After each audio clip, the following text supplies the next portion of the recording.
Hello. Ooh, I am very loud. I'm naturally loud. I'm from America, and I'll just have a really kind of loud, obnoxious voice. So, um, the front of the house over there, just be aware of my levels. That was kind of a subpar round of applause for me. I don't feel there's much enthusiasm, right, to really speak. It was like crickets. Everyone lunch break? Everyone dead or what? You want to translate that? Yeah. We're gonna have fun today. You don't have to. Don't worry about it. I'll give you the cue to translate the real stuff. So yes, I'm a Farang, as you know, as you can see, here in Thailand. I'm based here as well. I've been here for a little while. I love it, and I've been in crypto about over 8 years now. Been in crypto Web3. Really landed in Asia about 6.5, 7 years ago, working in Web3, I just we're gonna get into this now, this keynote, but the reason why I chose this topic, other than just something with digital assets, which is this FinTalk conference is about, is because it's something that I'm very passionate about, right? Is what we're gonna get into, especially with the unbanked, right? 2 billion people being unbanked in the world still, and how blockchain could solve a lot of that problems. But I've been in crypto now, like I said, 8+ years across crypto investment banking. I've advised and managed VC funds. I was a CEO of a digital asset exchange out of Singapore, which I helped get approved for the Monetary Authority of Singapore, MAS. And have been also now for the past 4 years on the gaming and metaverse side in Web3, which is quite exciting. And that's what Moonstacks, my company, is now, that I've had for about 2 years. So let's dive into this keynote. I could tell from all of you that you're super excited here. So this is going to be, this will be fun. So again, the topic we're going to cover today is empowering the unbanked, right? As I mentioned, 2 billion people around the world still unbanked. And truly, the mobile aspect, as opposed to where this could just be blockchain's transformative impact on financial services, the mobile is here, is because many of the unbanked, which are mostly in developing countries, right, or third world countries around the world, mobile phones and mobility is where a lot of them, the ones who are banked, do a lot of their banking already, right? And it's cheaper and kind of all-inclusive to purchase data and cell phone minutes, right? And you can do all your banking, all your utility bills, and everything mobile-wise, right? So it's an easier on-ramp, and probably the most straightforward approach to leveraging digital assets and blockchain is through mobility. I went a little longer. You want to translate or do Nitnoy? You try Nitnoy. Okay. Okay. So เริ่มจากที่คุณ JD ได้พูดนะครับก็คือว่าเกี่ยวกับประชากรที่เรียกว่า Unbanked ที่มีมูลค่าถึง 2,000 ล้านบาทที่อยู่นอกเหนือจากแบงก์ก็คือนอกเหนือจาก financial services แล้วปัญหาที่เขาพบเจอหรือโอกาสที่เขาจะได้รับที่จะมาจาก blockchain technology. Cool. Yeah. Yeah, don't translate this page because I'm on here. I just saw you reading it. I was like, uh-oh. No. Yeah, anyway, so again, I've already brought up, around the world right now, there's 2 billion people who are unbanked, right? With what Elon Musk is building with, I think it's Starlink, right? The satellite system, one solution of that is to help bring internet, right?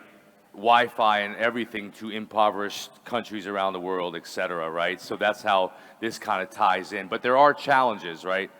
Within blockchain, within tapping into these markets in these developing countries, or even third world countries, and a lot of the reasons, even at where we're at right now, is the level of high costs, right? To get mobile phones, to buy data minutes, right, for your entire family or villages, et cetera, or to even get Wi-Fi, as well as we have the infrastructure issue, right? So getting power lines, getting internet lines. Don't even ask me how you do that in the world, but I'll just call them internet lines and power lines. You know, the stuff you see on the streets in optical. You know, we have like in Europe, Asia, and a lot of areas. America, we got like fiber optics under the ground. We got like just crazy stuff, right? A lot of areas in the country don't even have that, right? So those are the other challenges. But the opportunity is, imagine helping 2 billion people have a better life, being able to have financial products, right? Banking, lending, etc. Shoot, even from a capitalistic standpoint, having 2 more billion people being banked means more revenue, right? For whatever the infrastructure is, the service provider, etc. โอเคตรงนี้พูดถึง unbanked population ที่มีมากถึง 2,000 ล้านคนทั่วโลกที่ไม่สามารถเข้าถึงโลกของการเงินได้ครับหนึ่งปัญหาที่เขาเจอเลยก็คือค่าใช้จ่ายที่สูงหรือเรื่องของเอกสารต่างๆอย่างที่3ก็คือโอกาสที่เขาจะได้รับก็คือว่าทำให้เขามีสิทธิ์ที่เท่าเทียมกับคนอื่นๆที่ไม่ได้อยู่ใน unbanked population. You know, I actually noticed that some people have left. How many people, let's do a little quick thing. How many people need Thai translation? Cool, no more, you're good. You're off the hook. Awesome. All right, now we can speed through. So again, mobile blockchain technology. Most of you guys probably are familiar with blockchain, but a lot of the basis of it is that, so the internet as we know it in all its glory, which it's phenomenal, Web 2, cannot do one thing, which is hugely challenging and kind of in a lot of ways catastrophic to a certain degree, though as human species and all of us, we've survived and built lots of infrastructure around it, but you cannot transfer value online. Basically any kind of value. So you have a double spend problem with money, hence why there's middlemen, why there is SWIFT, because if I send this camera guy money, how does he and the rest of the world know that when I send money to this girl, I'm not sending the same money, right? The double spend problem. Now that applies to any kind of value, whether it's, let's just call it videos, right?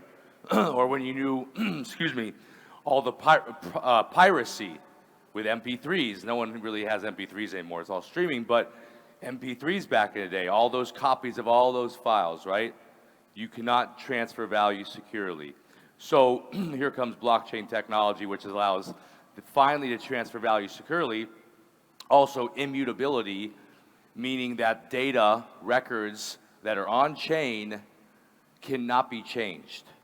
Now, if our technology in Web3 doesn't progress on par or parallel with quantum computing, there might be a point where all that could be changed.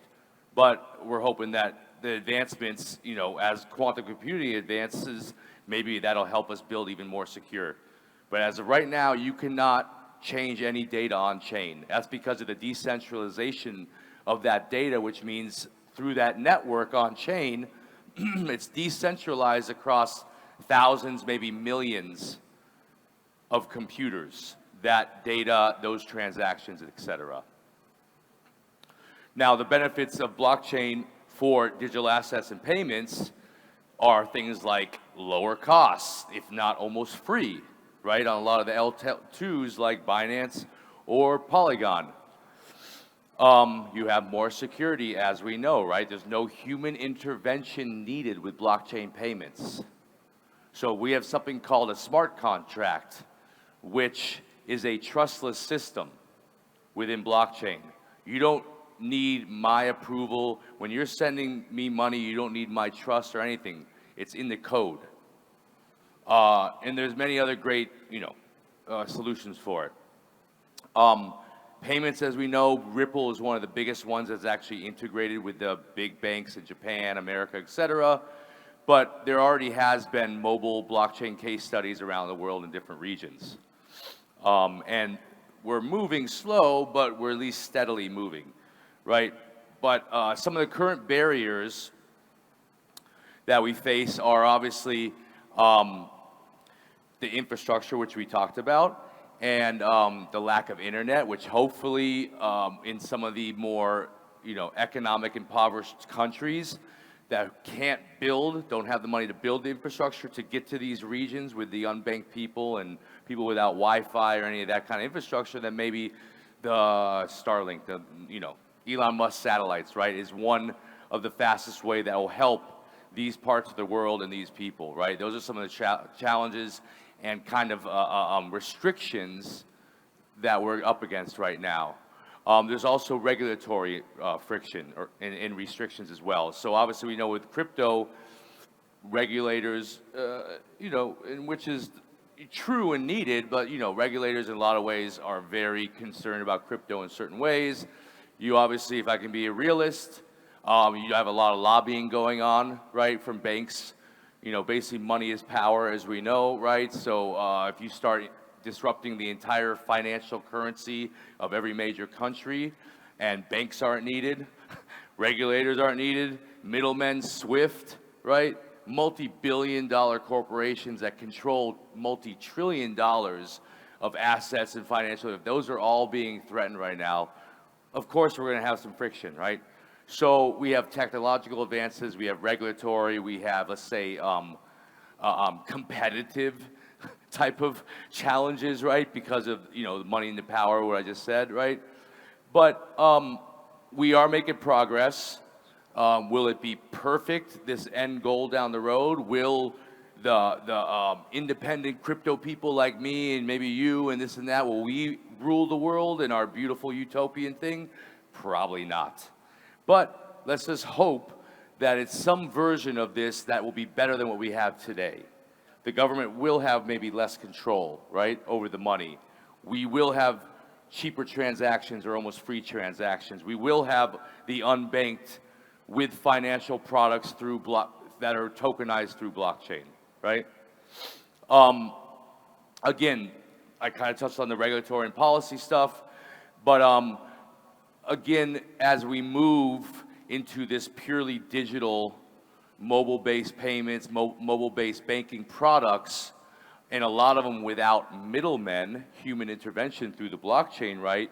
We have all other types of concerns and things that governments will need to, set up policy around, set up institutional organizations around, which is to a certain degree fine. I mean, it's, I'm American. As much as I don't like my country in many ways, it's kind of really crazy right now. It's been like this for about 15 years or more. It's just getting worse.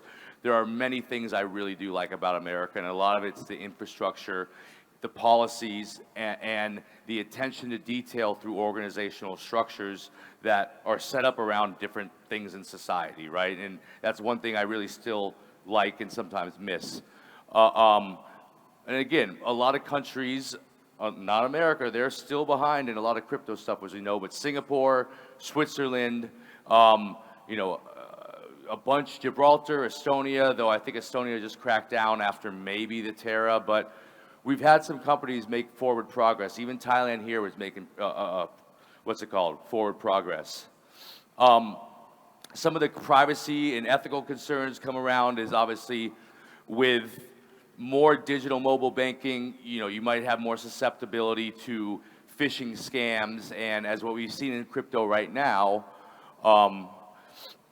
you can actually get hacked or click a link, right, in a phishing scam, and they can pull your private keys out of your digital crypto wallet, which could take all your money. That doesn't happen as much in Web 2 because they've had 2000 since the internet, give or take. So they've had a bunch of years to work on security infrastructure for phishing and viruses to not be able to hack in your bank account, right? Like I bank at Crunzy, right, or Bank of Yuta, whatever you call it. I don't know why they call it two names. Do you guys know why here in Thailand, the yellow bank? Some apps will say Ayuda, some will say Crunzy. Anyways, but the point being is, you don't hear about that a lot. Normal traditional banks getting hacked or your account getting hacked. In crypto, we're still new, so you can click on a link and boom, all your assets are just drained from your wallet. Supposedly, it just happened to Mark Cuban, the big billionaire CEO, investor, and everything. He just got drained for like 750K worth of crypto and NFTs. So a lot of that stuff puts you at risk, but it's technology, and we're getting there. And I've never been hacked before or been drained, and and I don't click on anything from almost anyone I don't know. So if you have this type of approach, there's a good chance you probably won't get hacked if you're not just clicking obliviously on stuff. Again, when it comes to governments, they like to control everything. So there will be more added layers, like I talked about on the last slide, more added layers of compliance and stuff, especially when we're dealing with banks and infrastructure with blockchain. But it's all worth it. Again, getting money. So one big thing which I don't talk about too much in the deck, well, at least on paper, right? But I talk about is, so when it comes to the unbanked, to 2 billion people around the world, most of those 2 billion people are in developing or impoverished third world countries, right? And it's quite crappy for them, and it sucks, right? It's something I'm passionate about, but bringing that mobile blockchain technology to them would obviously make a difference. But there's a whole other aspect even right now, is the remittance and cross-border payment issue, right? So let's just talk about, we can talk about Thailand, very similar to America. So Thailand, we have migrant workers, right, from Cambodia, from Laos. In America, we have migrant workers from South America and Mexico, right? They come to these countries, which have Thailand and America, which have more economic development, better opportunities. They come here to have jobs, to support their families, and send money back. The solutions for sending money back for remittance across border are really bad. They're like things like Western Union. There's fees that cost 15 to 20% of the money you send. That these people are working already for pretty low wages. It might be better than their country, but still, they're very low wages, right? For their whole family, and they're taking a huge chunk just for sending some damn money, right? Excuse my French. That's where blockchain comes in, because those P2P payments, right, peer-to-peer with blockchain, you don't need intermediaries, right? The money they send back would basically be free of charge, maybe half a cent, a quarter of a U.S. cent, right? Maybe a half a baht it would cost to send money from, your Bank of Ayuda, right, Krunzi Bank or whatever, or Capricorn Bank to their bank in Laos, right, or Myanmar. It would cost, whatever, right, if it was blockchain. And that's the beauty of it, right?